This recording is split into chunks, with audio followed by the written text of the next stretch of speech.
සුබ දවසක් කියලා පිළිගන්නවා වෙනද වගේ මගේ YouTube channel එකට. මම අද කතා කරන්නේ ඔයාගේ phone එකේ data balance එක ඉවරනාට පස්සේ phone එකේ ඉතුරු සල්ලි කැපෙන්නේ නැති වෙන්න හදාගන්නේ කොහොමද කියලා මම මේක අද Dialog SIM එකෙන් තමයි කියා දෙන්නේ. ඉතින් මේක postpaid prepaid වලට වෙන වෙනම code තියෙනවා. මම ඒ code වීඩියෝ එකේ අන්තිමට දානවා. මම prepaid එකෙන් තමයි මේක කරලා පෙන්නන්නේ. එහෙනම් යමු වීඩියෝ එකට. මුලින්ම phone එකේ #678# කියලා ඩයල් කරන්න ඕන. මෙන්න මේ විදිහට.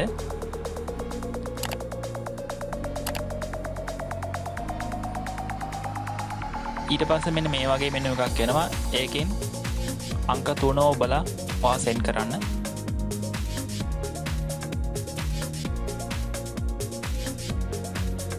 ඊට පස්සේ මෙන්න මේ වගේ මෙනු එකක් එනවා. ඊට පස්සේ මෙතනින් ඔයාට අංක 9 ඔබන්නත් පුළුවන්. කෙලින්ම සෙන්ඩ් කරන්න පුළුවන්. නැත්නම් අංක 92 කියලා අපි next යමු. මම අංක 92 කියලා මෙතන ටයිප් කරලා සෙන්ඩ් කරනවා. ඊට පස්සේ මෙන්න මේ වගේ මෙනු එකක් එනවා. ඒකෙන් අංක 9 අපි තෝරන්න ඕන. pay as you use කියලා. ඊට පස්සේ completely stop කියන එක අපි අංක 1 select ටයිප් කරලා සෙන්ඩ් කරන්න ඕන.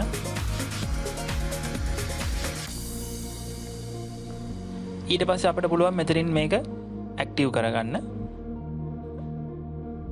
ඊට පස්සේ ඔයාගේ ෆෝන් එකේ data වුණාට පස්සේ ෆෝන් එකේ ඉතුරු බැලන්ස් එකෙන් සල්ලි කැපෙන්නේ නැහැ. මෙතනින් මේක ඇක්ටිව් කරාට පස්සේ ඊට අමතරව ඔයාට පුළුවන් මේම ස්ටෙප් ටික එන්න නැතුව එකම එක කෝඩ් එකකින් මේක ඇක්ටිව් කරගන්න. මම මේකත් ඔයාට වීඩියෝ එක අන්තිමට කියා දෙන්නම්.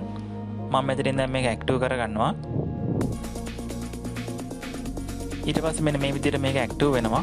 ඉතින් මේක මම කලින් කිව්වා postpaid prepaid වලට වෙන වෙනම ඇක්ටිව් කරන්න ඕන කියලා. මෙන්න මේ විදිහට තමයි මේක ඇක්ටිව් කරගන්නේ. ඉතින් මේ වීඩියෝ එකත් හොඳයි නම් මගේ channel එක subscribe කරන්න. මේ විදිහට ඔයාලත් හදාගන්න. එහෙනම් අලුත් ටෙක් වීඩියෝ එකකින් නැවතත් හමු වෙමු. එතකන් ඔයාලට සුබ දවසක්.